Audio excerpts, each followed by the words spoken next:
안녕하세요. 책을 통해 세상 얘기를 해봅니다. 저는 하민입니다. 사인님, 오늘 기분 좋은 하루 보내셨어요? 기분 좋으면 어지간한 일 좋게 웃으면서 넘어갑니다.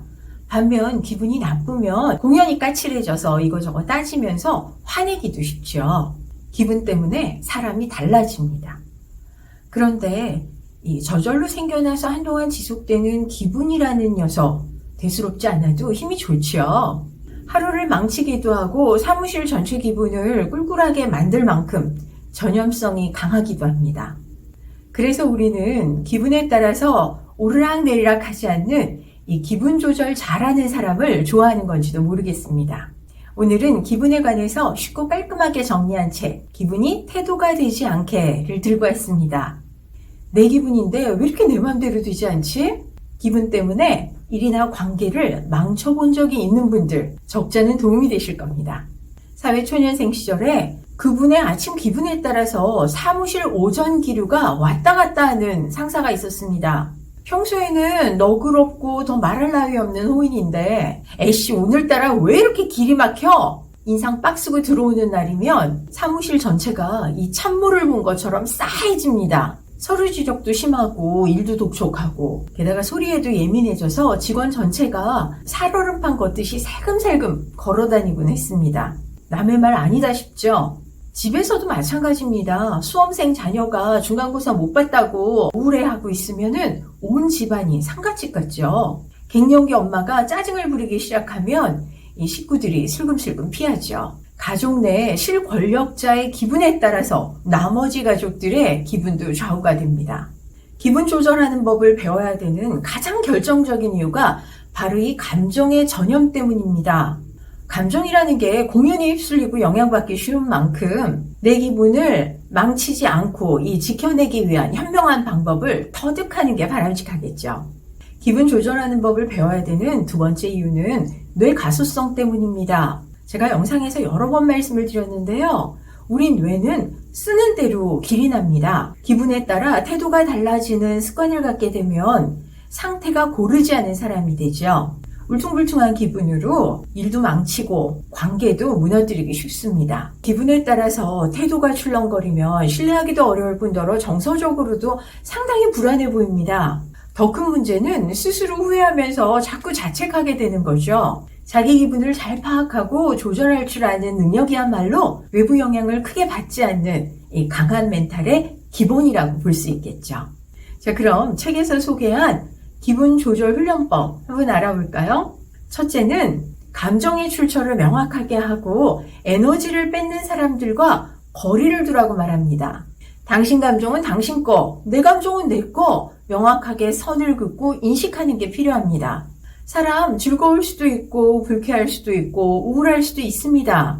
그런데 같은 공간에 있고 가까운 사이라고 해서 반드시 그 감정을 공유해야 될 의무도 없고 또 감정을 나누지 않았다고 해서 서운해야 할 필요도 없습니다.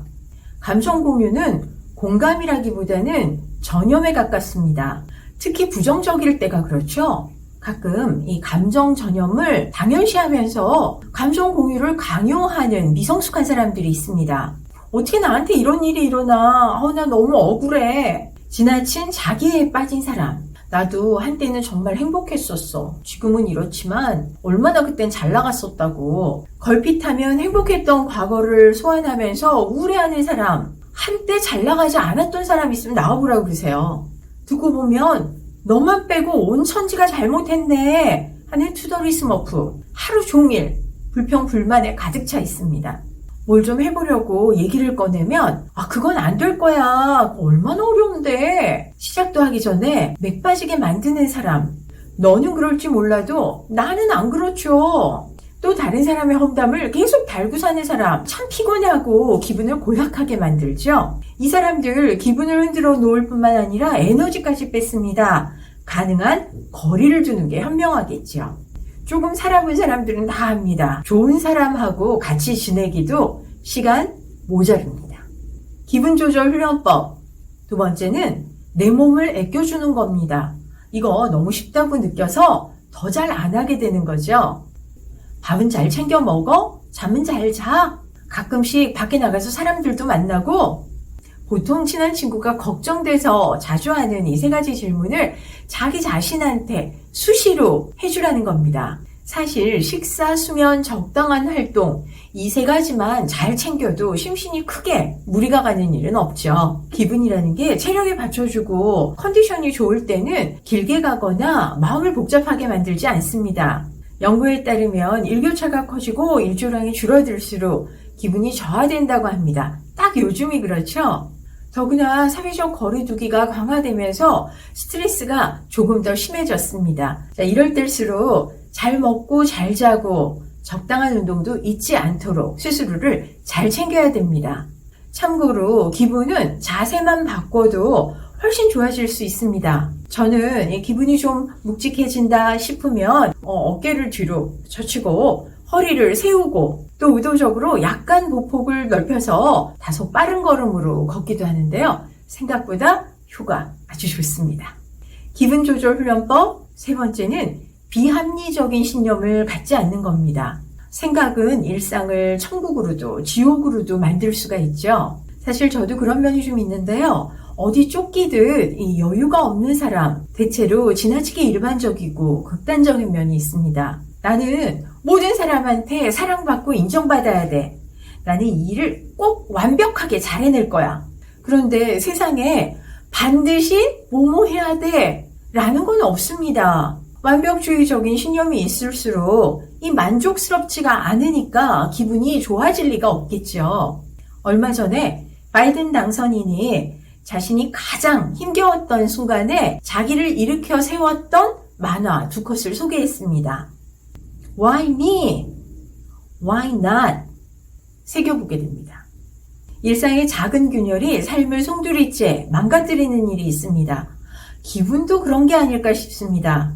가만히 견디고 있는 것만으로도 힘이 드는 요즘, 모쪼록 기분이 태도가 되지 않도록 마음을 쓰는 게 필요할 것 같습니다. 오늘 영상 재밌으셨어요? 사인님들의 기분 조절법도 궁금합니다. 댓글로 많이 남겨주세요.